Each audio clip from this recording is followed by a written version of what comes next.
Hello family, Shri शिवाय नमस्तोभ्यम। कैसे हैं आप लोग? शिवाय की राम राम सभी को। तो आज मेरे बेटे को जाना था स्कूल, तो आज मैं तो 5 बजे उठ गई थी।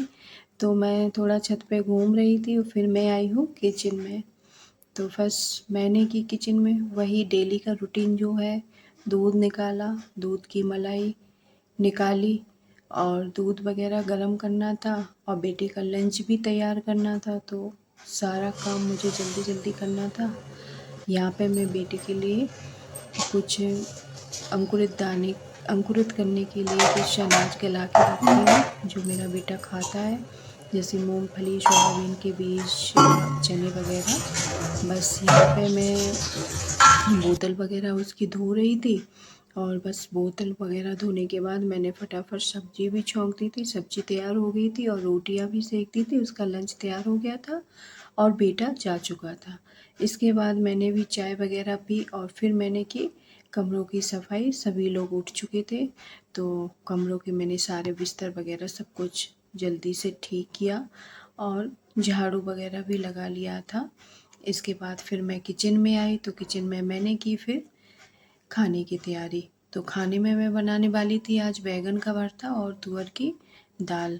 तो यहाँ पे मैंने दाल रख दी थी बनने के लिए और यहाँ मैं कर रही थी प्याज, लहसुन, अदरक वगैरह कट, क्योंकि सभी को फ्राई करना था, दाल को भी फ्राई करना था और बैंगन के भरते को भी फ्राई करना था। तो बस उसी की तैयारी कर रही थी। यहाँ पर एक साइड बैंगन भूंज रहा था और एक साइड दाल पक रही थी और तब तक मैंने प्याज वगैरह कट कर लिया था। ये देखिए प्याज, टमाटर और लहसुन कट हो गया था और इसके बाद बैंगन भी मेरा एक भून चुका था और बाकी बैंगन मेरे अभी भूंज रहे हैं।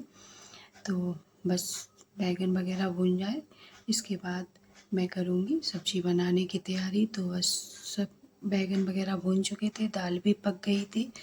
फिर मैंने की सब्ज़ी फ्राई करने की तैयारी। तो यहाँ पे मैं बैंगन का भरता फ्राई कर रही थी और देखिए मेरा लंच तैयार हो चुका है। बैंगन का भरता भी बन चुका है, दाल भी बन चुकी है और यहाँ मैंने खीरा भी कट कर लिया था। तो दाल बन चुकी थी और मैंने ऊपर से इस पर धनिया भी डाला और बस लंच मेरा पूरी तरह से तैयार हो गया था। फिर मैंने की किचन की सफाई और बर्तन भी सारे धुल दिए थे।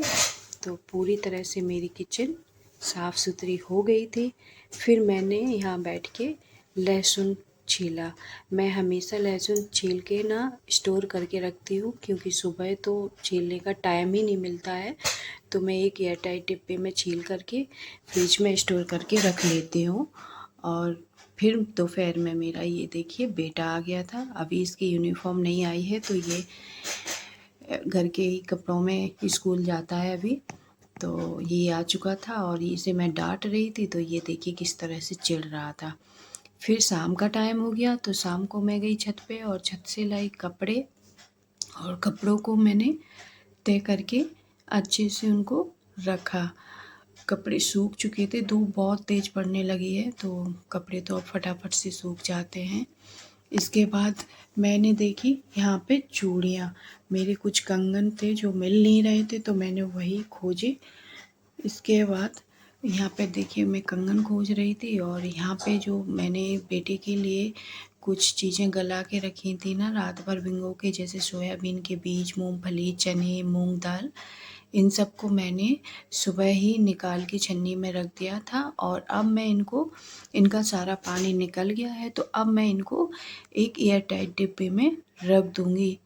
तो इससे क्या होगा कि ये अंकुरित हो जाते हैं। इस तरह से मैं इकट्ठा ही सब कुछ गला लेती हूँ फिर रख देती हूँ तो 1 हफ्ते चल जाता है। तो बेटे को खाने को देती रहती हूँ और ये बस यहाँ शाम को फिर से वही रूटीन शुरू हो गया, किचन की साफ़ सफाई। और यहाँ पे मैं खीरा खा रही थी, खीरा रखा हुआ था तो बस खीरा खा रही थी। और यहाँ मैंने सारे डलिया के बर्तन वगैरह लगाए, क्योंकि फिर से शाम को सुबह बस वही करना होता है, किचन से शुरुआत और किचन पे ही ख़त्म होना पड़ता है सारा टाइम।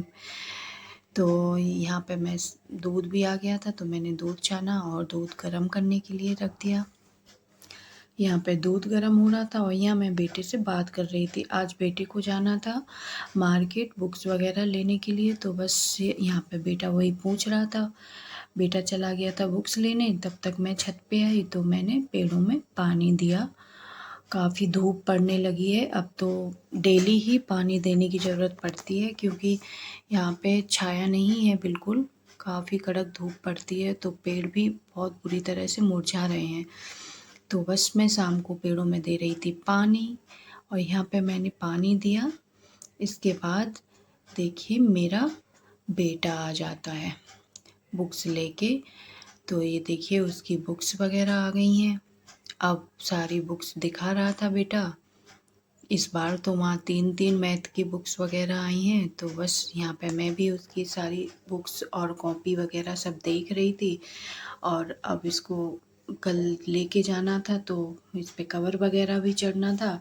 बस वही बातें यहाँ पे हो रही थी मेरी और मेरे बेटे की।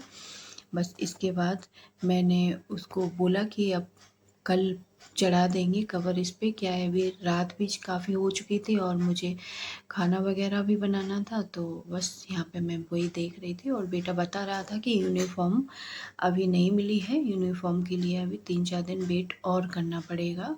तो यहाँ पे मेरी बेटे के साथ यही बातें हो रही थी और सारी बुक्स वगैरह मैंने बोला उससे कि रख दो अभी जो आपको ले जाना है ऐसे ही ले जाना।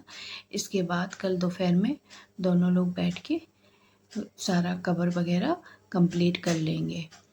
तो अब बच्चों का तो बस यही चल रहा है। कुछ बुक्स आ गई हैं, कुछ उसकी रह गई हैं, अभी 2-3 बुक्स मिली भी नहीं है, तो 2-3 बुक्स उसकी बाद में मिलेंगी। तो देखिए कितनी सारी बुक्स है आ गई हैं और 2-2 3-3 बुक्स एक सब्जेक्ट की 2-2 3-3 बुक हैं। आज जो कंपटीशन है उसको देखते हुए तो 2-2 3-3 बुक भी कम है। मैं तो ये कहती हूँ बच्चे जितना पढ़ें उतना कम है। बस यहाँ पे मेरी और मेरे बेटे की यही चर्चाएं चल रही थी। तो क्या है बेटा का दूसरे स्कूल में अभी एडमिशन हो गया है, तो बस वहीं के लिए ये बुक्स वगैरह आई हैं। फिर मैंने यहाँ शाम को की खाना बनाने की, शाम क्या रात ही हो चुकी थी, 8:30 बज रहे हैं, तो मैंने यहाँ पे की खाने की तैयारी। यहाँ मैंने बॉटल वगैरह भी भर के रखी, सारे दिन से बॉटल वगैरह पानी की खाली हो चुकी थी, रखी हुई थी, तो सारी बॉटल धो के मैंने पानी भर के फ्रिज में रखा क्योंकि सुबह सब लोग जाते हैं तो सबको ठंडा पानी चाहिए होता है। गाइस, आज मैं आपको और मम्मा को सुनाऊंगा एक शायरी। क्या शेर शेर शेर, तो सुनाओ। हाँ सुनाइए। तो सुनाता हूँ। एक गांव में बकरी गजल खा गई। एक गांव में बकरी गजल खा गई। वाह वाह वाह वाह। अरे थोड़ा सब्र तो करो। वाह वाह वाह वाह। एक गांव में बकरी गजल खा गई। एक गांव में बकरी गजल खा गई। चर्चा पूरे गांव में हुई। वाह वाह। अरे रुक तो जा यार। चर्चा पूरे गांव में हुई कि बकरी शेर खा गई। वाह वाह। तो गाइस, उम्मीद करते हैं आपको शायरी और ब्लॉग सब अच्छा लगा होगा। तो वीडियो को लाइक करना, चैनल को सब्सक्राइब करना और बेल आइकन को प्रेस करना। हाँ, और कमेंट कीजिएगा कि आप लोगों को शायरी कैसी लगी। जय श्री महाकाल।